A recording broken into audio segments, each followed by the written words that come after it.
ஹெல்த்தியான பன்னீர் veg role எப்படி வீட்டில் செய்யலாங்க பற்றி தான் பார்க்க போகிறோம். அதுவும் இந்த மாதிரி செஞ்சு கொடுக்கும்போது அதை ஸ்நாக்ஸாகவும் வச்சு சாப்பிடலாம், இல்லை நைட்டுக்கு சாப்பாடை கூட வச்சு சாப்பிட்லாம். அந்த அளவுக்கு டேஸ்ட்டாக இருக்குங்க.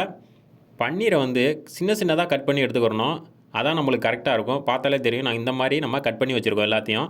இதுக்கு வந்து கொஞ்சமாக தயிர், மிளகாய் பொடி, எவ்வளோ நம்மளுக்கு காரம் வேணுமோ அந்தளவுக்கு காரம் சேர்த்துட்டு நல்லா கலந்து விட்டுருவோம். கலந்து விட்டு ஒரு 10 நிமிஷத்துக்கு அப்படியே விட்டுறலாம். நல்லா பார்த்தீங்கன்னா எல்லா பக்கமும் படுற மாதிரி நல்லா தடவி விடணும். பார்த்தீங்கன்னா தெரியும், இந்த மாதிரி நம்ம வச்சுருக்கோம். ஒரு 10 நிமிஷம் கழித்து நம்ம ஆயிலில் இதை அப்படியே சேர்க்க போகிறோம். இஞ்சி பூண்டை வந்து தட்டி வச்சுருக்கோம், அதையும் சேர்த்துக்கலாம். வெங்காயம் பார்த்தீங்கன்னா ஒரு 2 வெங்காயத்தை நல்லா ஸ்லைஸாக கட் பண்ணி வச்சுருக்கோம், அதையும் சேர்த்துக்கலாம். வெங்காயத்தை வந்து ரொம்ப வதக்கிடக்கூடாது, லைட்டாக தான் வதங்கணும். அதே மாதிரி குடமிளகாவும் சேர்க்க போகிறோம். எல்லாமே பார்த்தீங்கன்னா ரொம்ப வதங்கணும்னு அவசியம் கிடையாது, லைட்டாக வதங்கி வந்தால் போதும். வெங்காயம், குடமிளகா, தக்காளி இந்த மூணையுமே இந்த மாதிரி ஸ்லைஸாக நல்லா கொஞ்சம் பெருசாகவே கட் பண்ணி வச்சுக்கலாம். அதான் நம்மளுக்கு ரொம்ப வதங்கி வராது. ரொம்ப வதங்கிருச்சுன்னா வெஜ் ரோல் வந்து சாப்பிட்றதுக்கு நல்லா இருக்காது. அதுக்கு தான் இப்போ கொஞ்சமாக உப்பு சேர்த்து நல்லா கலந்து விட்ருவோம். இப்போது லாஸ்ட்டாக தக்காளி சேர்த்துட்டு ஒரு தடவை கலந்து விட்டு இறக்கிடலாம்.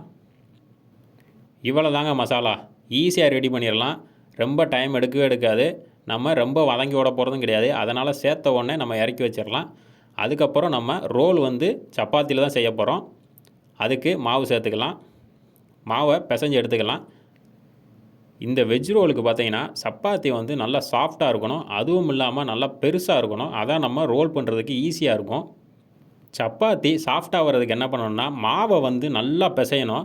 பிசைஞ்சிட்டு 1 மணி நேரமாவது நல்லா ஊற வைங்க. ஊற வச்சு தேய்ச்சோம்னா நல்லா சப்பாத்தி சாஃப்டாக வரும், நல்லா பொஃப்னு கூட வரும். மாவை வந்து நம்ம எப்பயுமே நல்லா பிசைஞ்சு விடணும். அதான் நம்மளுக்கு வந்து சப்பாத்தி வந்து சாஃப்டாக வரும். இப்போ பார்த்தீங்கன்னா நம்ம சப்பாத்தி உருட்ட ஆரம்பித்தாச்சு. எவ்வளோ பெருசாக உருட்டுறோன்னு மட்டும் பாருங்கள். இந்த அளவுக்கு உருட்டினா தான் நம்ம மசாலாவை உள்ளே வச்சு ரோல் பண்ணுறதுக்கு ஈஸியாக இருக்கும்.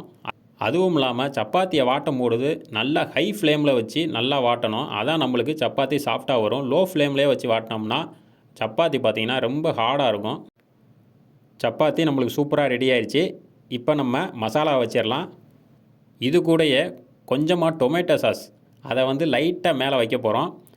அது ஒரு தனி டேஸ்ட் எடுத்து கொடுக்கும் ரோலுக்கு வந்து. அது கூடயே கொஞ்சமாக ரெட் சில்லி சாஸ், நல்லா ஸ்பைஸியாக இருந்தால் தான் இந்த மாதிரி வெஜ் ரோல் சாப்பிடும்போது டேஸ்ட்டு பார்த்தீங்கன்னா அவ்வளோ சூப்பராக இருக்கும். அதனால தான் கொஞ்சமாக சேர்க்குறோம். மசாலா வச்சுட்டு இந்த மாதிரி ரோல் பண்ணுங்கள், உங்களுக்கு ரொம்ப ஈஸியாக இருக்கும் ரோல் பண்ணுறதுக்கு.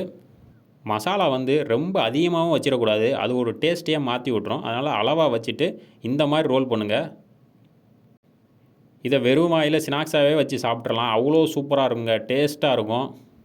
இந்த மாதிரி ஈஸியாக வீட்லேயும் நம்ம ஹெல்த்தியான வெஜ் ரோல் பண்ணலாங்க. நல்லா ரோல் பண்ணிவிட்டு லாஸ்ட்டு அந்த முனியில் மட்டும் இருக்கிற சப்பாத்தியை நல்லா அப்படியே உள்ளே தள்ளி விடணும். தள்ளி விட்டுட்டு இப்படி திருப்பினோம்னா சூப்பராக நம்மளுக்கு எடுத்து சாப்பிட்றதுக்கு நல்லாயிருக்கும். மசாலாவும் கீழே விழுகாமல் இருக்கும், அதுக்கு தான் அந்த மாதிரி பண்ணியிருக்கோம். இந்த மாதிரி டிஃப்ரெண்ட் ரெசிபிலாம் வேணுன்னா நம்ம சேனலை சப்ஸ்கிரைப் பண்ணி வச்சுக்கோங்க. லைக் பட்டனை தட்டி விடுங்க.